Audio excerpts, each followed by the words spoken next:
Assalamualaikum warahmatullahi wabarakatuh. Rahayu, Rahayu, Rahayu.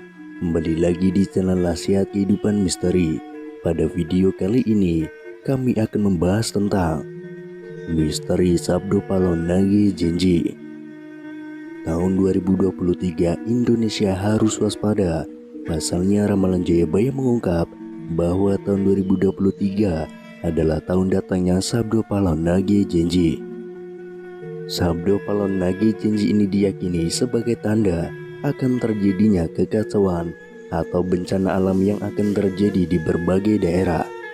Wong Cowo wis ilang cowone adalah ungkapan Jayabaya yang menyebut tanda-tanda Sabdo Palon datang memomong masyarakat Jawa yang sudah kehilangan spiritualitasnya. Berdasarkan ramalan Jayabaya mengungkapkan bahwa masyarakat Jawa menunggu datangnya masa Sabdo Palon Nage Genji. Kemudian kekacauan merajalela di mana-mana. Tercatat dalam ramalan Jayabaya dalam Serat Sabdo Palon Pupuh 4 bersumpah akan muncul kembali sebagai pamomong tanah Jawa setelah 500 tahun runtuhnya kerajaan Majapahit.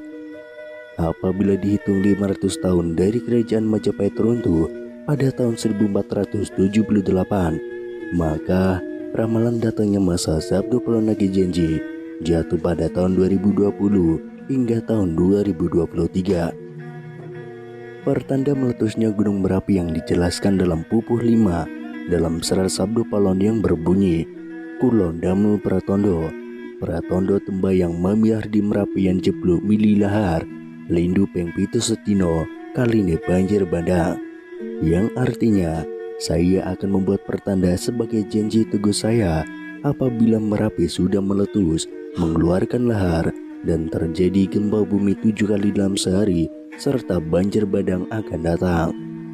Dalam Serat Sabdo Palon Pupuh 13 disebutkan, akan ada ombak munggah daratan, yang artinya merujuk pada sebuah bencana tsunami.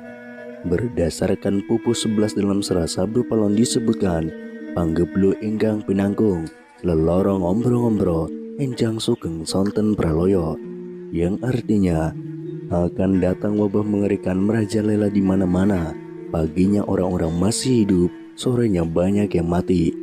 Selain itu akan ada juga kejadian sosial di mana perpolitikan akan memanas di tanah Jawa sehingga Indonesia menjadi carut marut.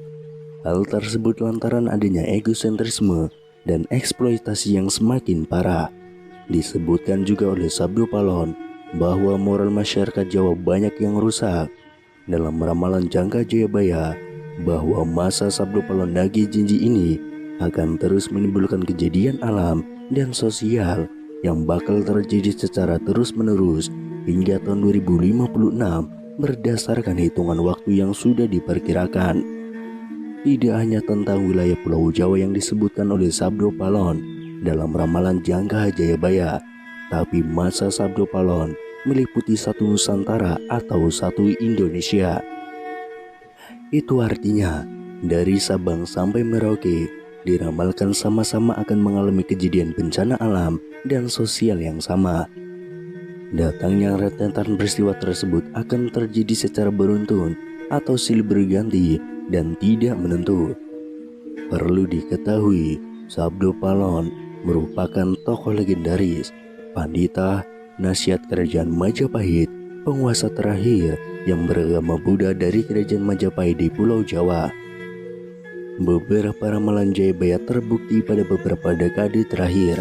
Namun sebagai masyarakat, kita tetap berdoa dan berikhtiar agar Indonesia selalu aman dan damai tanpa ada bencana di tahun 2024 nanti.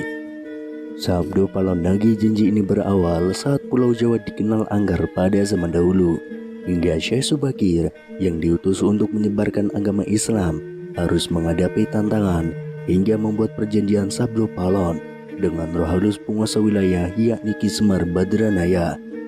Perjanjian Sabdo Palon itu dibuat sebagai kesepakatan antara Syekh Subakir yang datang menyebarkan agama Islam ke Pulau Jawa yang terkenal angker dengan roh halus penguasa wilayah yakni Ki Semar Badranaya. Diceritakan pada masa dahulu, Pulau Jawa terkenal angker yang dikuasai roh halus Ki Semar Badranaya. Kedatangan Syekh Subakir yang diutus oleh Sultan Turki, Sultan Muhammad I untuk syiar agama Islam. Setelah keduanya terlibat pertempuran dan sama-sama kuat, Syekh Subakir dan Ki Semar Badranaya akhirnya membuat kesepakatan melalui sebuah perjanjian yang disebut Sabdo Palon.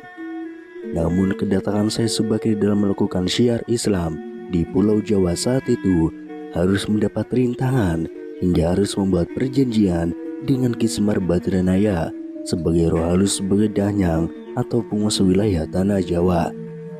Syekh Subakir dikenal sebagai orang yang berhasil menumbali Pulau Jawa yang terkenal angker dan wait pada dahulu kala. Saat itu Sultan Turki, Sultan Muhammad I mendapatkan petunjuk untuk melakukan penyebaran Islam di Pulau Jawa, sebuah tempat di tanah Jawa yang dalam pengaruh magis begitu kuat. Mulai dari jin hingga setan menghuni setiap sudut tanah Jawa yang saat itu masih berbentuk hutan belantara. Diutuslah rombongan para alim ulama untuk mendatangi Pulau Jawa guna melakukan syiar Islam.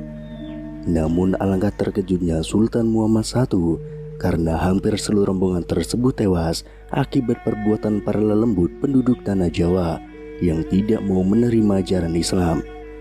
Namun petunjuk harus dijalankan sehingga utusan berikutnya dikirim ke Pulau Jawa yang angker itu. Sosok utusan itu terkenal alim, ahli ruqyah, memiliki kemampuan untuk berinteraksi dengan dunia gaib. Bahkan sosok ini memiliki keahlian dalam membabat tanah yang angker. Dialah Syekh Subakir yang memiliki nama asli Syekh Tambu Ali bin Syekh Bakir, berasal dari tanah Persia atau yang sekarang lebih dikenal dengan negara Iran, yang langsung berlayar ke Pulau Jawa atas perintah Sultan Muhammad I. Sesampainya di Pulau Jawa, Syekh Subakir langsung menuju ke Gunung Tidar yang diyakini sebagai titik pusat dari tanah Jawa. Di puncak gunung ini, Syekh Subakir memasang tumbal berupa batu hitam yang sudah diraja.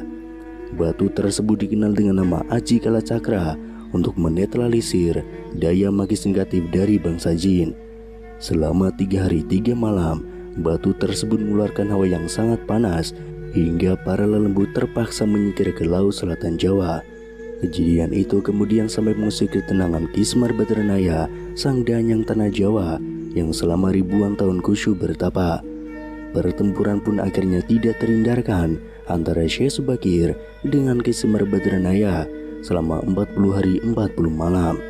Namun selama pertempuran itu keduanya sama-sama kuat sampai akhirnya Ki Semar Badranaya menawarkan perundingan kepada Syekh Subakir yang mana menghasilkan sebuah kesepakatan perjanjian yang terkenal dengan sebutan Perjanjian Sabdo Palon.